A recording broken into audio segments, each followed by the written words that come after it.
మహాత్మా గాంధీ జీవితం ప్రతి ఒక్కరికి ఆదర్శమన్నారు ప్రధాని మోదీ. బాపూజీ కలలు నిజం చేయడమే లక్ష్యంగా కేంద్రం పనిచేస్తుందని చెప్పారు.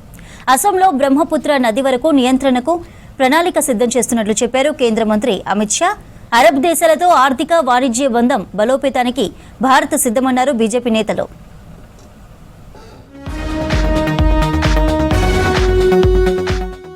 మహాత్మా గాంధీ జీవితం ప్రపంచానికి ఆదర్శమన్నారు ప్రధాని నరేంద్ర మోదీ. భారత స్వాతంత్ర్య ఉద్యమం రూపురేఖలు మార్చిన మహోన్నత వ్యక్తి గాంధీజీ అని చెప్పారు. బాపు వర్ధంతి సందర్భంగా రాజ్ఘాట్లో నివాళులర్పించారు. గాంధీ జీవితం ఎంతో మందికి కొత్త ఆశను ఇస్తుందని చెప్పారు. మహాత్ముడు కలలు కన్న గ్రామ స్వరాజ్యం సాధనలకు ఎన్డీఏ సర్కారు కృషి చేస్తోందన్నారు మోదీ.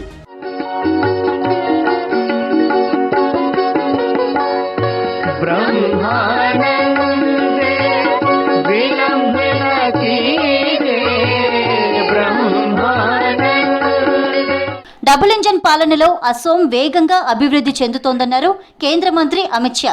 దిబ్రూగఢ్లో పర్యటించిన షా సీఎం హిమంత్తో కలిసి పలు అభివృద్ధి పనులకు శంకుస్థాపన చేశారు.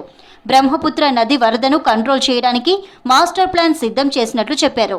వరదల నివారణకు 15 పెద్ద జలాశయాలు నిర్మించనున్నట్లు చెప్పారు. గత ఎన్నికల్లో ఇచ్చిన హామీలన్నీ దాదాపు పూర్తి చేశామన్నారు అమిత్ షా. 825 करोड़ की लागत से 5 परियोजनाओं का भूमि पूजन और उद्घाटन हुआ है और आज 250 एकड़ में आसाम के दूसरे विधानसभा परिसर का शिलान्यास हुआ है।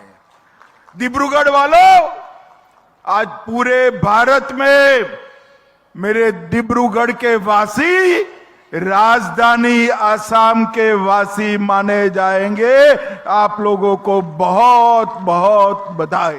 అరబ్ దేశాలతో అన్ని రంగాల్లో కలిసి పనిచేయడానికి భారత్ సిద్ధంగా ఉందన్నారు విదేశాంగ మంత్రి జయశంకర్. ఢిల్లీలో ఆ దేశాల సమితి ప్రధాన కార్యదర్శి అహ్మద్ అబౌల్ ఘీత్తో సమావేశమయ్యారు. ఆర్థిక వాణిజ్య సహకారం మరింత బలోపేతం చేస్తామని చెప్పారు. అలాగే అరబ్ దేశాల్లోని తాజా పరిస్థితులపై చర్చించినట్లు చెప్పారు జయశంకర్.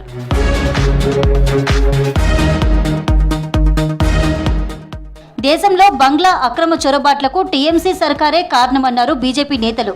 సరిహద్దుల్లో ఫెన్సింగ్ పనులకు సీఎం మమతా సర్కార్ సహకరించడం లేదన్నారు. చొరబాటుదారుల ఓట్ల కోసం జాతీయ భద్రతతో రాజీ పడిందని విమర్శించారు.